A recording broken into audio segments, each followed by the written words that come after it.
Graça e paz, meu irmão, gratidão damos a Deus pela maravilha do que é a vida e principalmente porque o nosso coração, o nosso eu íntimo, né, ele tem buscado verdadeiramente esse contato com a palavra de Deus, não só para adquirir sabedoria, adquirir inteligência, adquirir discernimento, não é só para isso não, é para vivência mesmo. A ideia é, adquirindo essas características que nós citamos, a gente possa pô-las em prática, viver. E é um desafio muito grande isso, viver essa plenitude, o ensino da palavra de Deus, porque o ensino ele deve se transformar na vontade de Deus para as nossas vidas. E aí ele vai confrontar com as nossas próprias vontades e é uma briga insana, porque a gente ainda continua alimentando de alguma forma o nosso eu não tão íntimo, mas aquilo que é superficial, tá bom? Hoje, 27 de fevereiro de 2026, a gente vai continuar as nossas meditações no livro de Jeremias. Estaremos hoje no capítulo 3 e vamos lá no versículo 4. E nele diz assim, antes de mais nada, a Bíblia que eu vou utilizar é a NAA. Eu, naturalmente, 90% dos nossos devocionais que nós estamos vendo, principalmente no livro de Isaías, foi a Bíblia BKJ. Mas no momento a minha vista está um pouco defasada, meu óculos está péssimo e quebrou a perna. A NAA, ela tem uma letra maior e a própria linguagem dela é mais, vamos dizer assim, acessível. Não só para quem lê, como é o meu caso, como para quem vai escutar. Então a gente vai lá no versículo 4 do capítulo 3 e nele nós encontramos. Não é fato que agora mesmo você me invoca dizendo, meu pai, tu és meu amigo desde a minha mocidade. A maravilha do livro de Jeremias tem sido, ontem no capítulo 2, ele trouxe uma lembrança, né, de quando Israel seguia o Senhor, né, como uma jovem que dava seu amor, ou seja, uma jovem que amava seguir a Deus, inclusive quando seguia ali no deserto, por uma terra que não era semeada, mas que fazia com que Israel fosse consagrada ao Senhor. Só que lá eles convidou o povo, ou perguntou ao povo, perguntou àqueles que agora estavam em afastamento, a apresentar as injustiças de Deus que eles tenham praticado, né? Que Deus tenha praticado e que os pais desse povo que agora está, vamos dizer assim, nesse distanciamento, tenha ensinado a eles, dizer assim, olha, Deus foi injusto assim com a gente, meus filhos, então não vale a pena. E aí, para ver se o povo conseguia achar uma justificativa por que estavam afastados. E aí a gente tinha ali aquele cenário de juiz, de promotor, de acusado que não aceitava, ou seja, o acusado que é sempre inocente, todo esse cenário, né? Isso nós vimos ontem.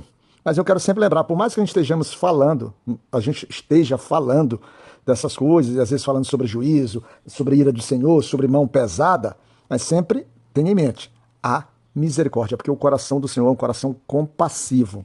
Não é um coração permissivo, tanto que ele leva o próprio povo dele vamos dizer assim, a um caminho de juízo para que esse povo volte o seu olhar, volte o seu coração, volte a suplicar e volte a andar conforme os mandamentos e aquilo que Deus esperava para que eles fossem perfeito testemunho para as demais nações. O cenário é sempre esse.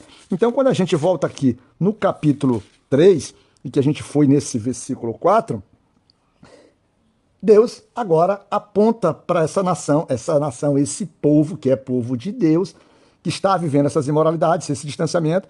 E aí Deus diz assim, ó, não é fato que agora mesmo você me invoca, ou seja, você está me chamando. Não é fato, ó, tu está me chamando. Você que se entrega à idolatria, você que adora pedras e árvores, como o próprio capítulo aqui vai trazer, não é isso? Você que se prostitui, você que viu a sua irmã Israel, que é a tribo de Israel, que no caso é o reino do norte, decair na sua imoralidade, na sua prostituição, no seu afastamento de Deus, já que lá os reis de lá que governavam foram todos ímpios, todos distantes do Senhor, mas você não, Judá, ele está falando com Judá, você ora me adora e ora você se afasta de mim, ou seja, você age com sentimento ardiloso, traiçoeiro, tanto que nesse versículo, o próprio Senhor chama, lá no versículo 10 assim, apesar de tudo isso, a irmã dela, a traiçoeira Judá, não voltou para mim de todo o coração, mas fingidamente, diz o Senhor. É isso que se vê, porque esses fatos, eles estão se dando entre uma sucessão de reis e entre reis, segundo o capítulo 3 aqui, que é importante a gente dizer assim, ó, nos dias do rei Josias, o Senhor me disse, e Josias foi um rei de um coração excepcional no Senhor. Um rei voltado ao Senhor, um rei que desfaz aqueles altares de idolatria, um rei que encontra o livro da verdade, o grande livro, mas o povo, de alguma forma, vai sempre se distanciando. O que a gente consegue ver nesse capítulo aqui, e aí ele vai trazer uma figura importante, mais uma vez, metaforicamente, ele já começa no versículo 3, ele já começa apresentando um caso do homem que repudia uma mulher, né? O homem que repudia sua mulher, e ela se torna esposa de um outro homem. Ela se casa, ela é repudiada por esse novo homem e ela tenta voltar ao seu antigo marido, trazendo a relação que normalmente acontecia. Mas aí o fato é a relação apresentando Israel, o rei das tribos do norte, como essa esposa infiel, que sempre foram infiéis, que vai lá, se entrega às nações, se entrega às idolatrias, e principal, que aqui eles já foram dissipados ali pelo reino, o rei assírio, né? O reinado assírio. Então eles foram, vamos dizer assim, dissipados, distribuídos em diversas cidades, já misturados, a gente já não sabe nem quem é quem. Mas os remanescentes, eles estão aptos a voltar, ou que se colocam em posição de voltar para o Senhor. Para o Senhor. E aí a palavra de Deus faz uma comparação daquilo que está escrito lá em Deuteronômio capítulo 24, em que claramente a lei determinava que uma mulher, que uma vez que fosse de uma mulher casada, repudiada, que casasse com outro homem, o homem primeiro, ou seu primeiro marido, não poderia aceitá-lo de volta. Isso, segundo a própria palavra lá em Deuteronômio, é abominação ao Senhor. Abominação. E aí o Senhor vai dizer, essa mulher que se prostituiu, ele faz uma pergunta ali no final do que está ali no versículo 1. Diz assim, não seria aquela terra totalmente contaminada por causa disso? E aí ele diz, mas ainda assim, uma mulher que se prostituiu com diversos amantes, ou seja, uma nação que se prostituiu com diversos deuses, quer voltar para mim, quer celebrar novamente a reconstrução. Mas a palavra da lei, ela é muito clara, não tem direito desse gozo, não tem esse privilégio. Mas sabe de uma coisa, meu irmão? O que esse capítulo de Jeremias nos ensina, pelo menos no meu coração, é que, apesar do homem estabelecer suas próprias regras, e às vezes pensando ele que está sendo de fato instruído por Deus, e às vezes até mesmo Deus permitindo e referendando certos comportamentos do homem, mas Deus, às vezes, ele ousa nos responder de uma forma diferente. Porque quando a gente vai lá no versículo 12, em que todos, talvez até eu mesmo no meu coração, esperasse que o Senhor não a recebesse de volta, essa terra, essa nação, essa hipócrita Israel, no versículo 12 está escrito, vá, pois, e proclame estas palavras para o lado norte, dizendo, volte, ó rebelde Israel, diz o Senhor, e não farei cair a minha ira sobre você, porque eu sou compassivo, diz o Senhor, e não manterei para sempre a minha ira.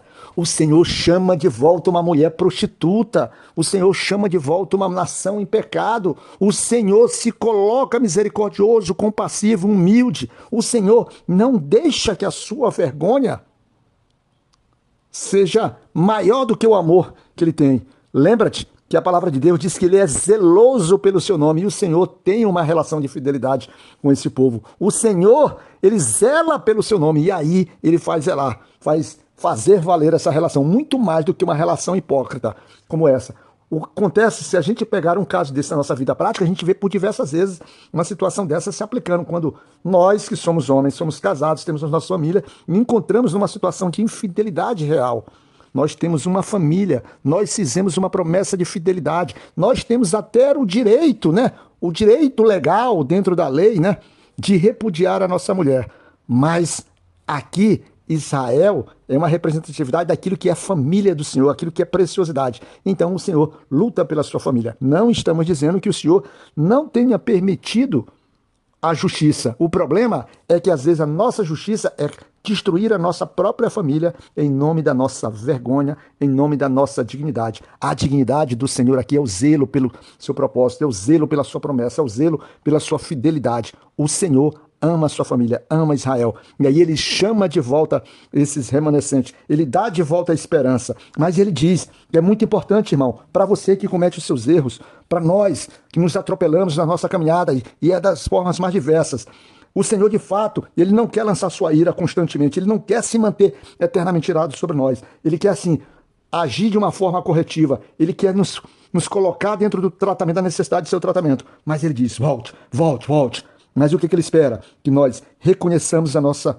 iniquidade, que nós reconheçamos a nossa transgressão contra nosso Deus, que nós reconheçamos que nós nos prostituímos com objetos estranhos, com idolatria, com desejos profanos, com imoralidades sexuais, com covardia, com mentiras. Ele quer que a gente reconheça a nossa infidelidade.